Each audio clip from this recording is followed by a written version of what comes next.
Audio Jungle.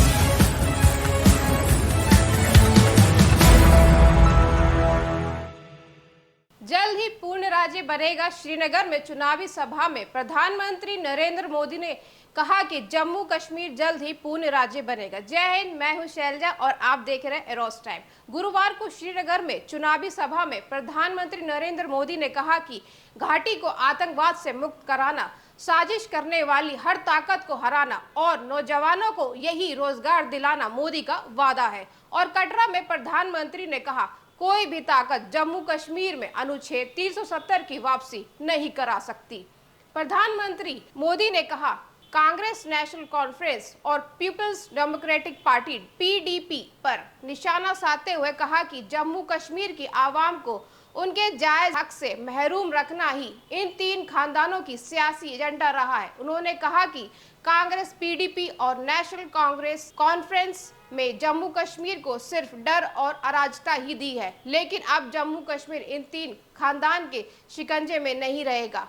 पहले भी जम्मू कश्मीर के दौरे में नरेंद्र मोदी ने अपने जिक्र में कहा था कि तब भी उन्होंने जम्मू कश्मीर की बर्बादी के लिए तीन खानदान को जिम्मेदार ठहराया था। उन्होंने तब भी कहा था, दिल्ली से लेकर श्रीनगर तक ये सभी लोग बौखलाए हुए हैं। इन्हें लगता है कि इन पर कोई कैसे सवाल उठा सकता है। इन्हें लगता है कि जैसे तैसे कुर्सी पर कब्जा जमाए और फिर आप सबको लूटना इनका पैदाइशी हक है। वहीं दूसरी तरफ तीनों दलों के दोषी ठहराया और कहा, घाटी में कश्मीरी पंडित और सिखों सहित अल्पसंख्यकों के साथ हुए अन्याय के लिए भी ये जिम्मेदार है। उन्होंने ये भी कहा कि कश्मीरी पंडितों ने सांप्रदायिक सद्भाव और कश्मीरियत को बचाए रखने में बड़ी भूमिका निभाई है, लेकिन इन तीन परिवारों ने इन्हें बर्बाद कर दिया है और सिखों के साथ अन्याय किया गया है।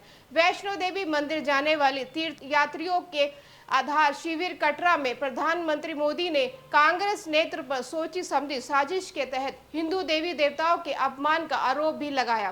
प्रधानमंत्री ने कहा कि यहाँ की आवाम को मोदी की सुरक्षित और समृद्धि जम्मू कश्मीर की गारंटी पर पूर्ण विश्वास है। वहीं प्रधानमंत्री को संबोधित करते हुए लोगों ने मोदी है तो मुमकिन है के नारे लगाए, जिस पर उन्होंने आभार जताया। प्रधानमंत्री मोदी ने कहा कि जम्मू कश्मीर के युवाओं को फिर से लोकतंत्र पर भरोसा है और उन्हें लग रहा है कि उनका वोट बदलाव ला सकता है, जो उनके सशक्तिकरण की दिशा में पहला कदम है। और खबरों के लिए चैनल को लाइक करें, शेयर करें, सब्सक्राइब करें। जय हिंद।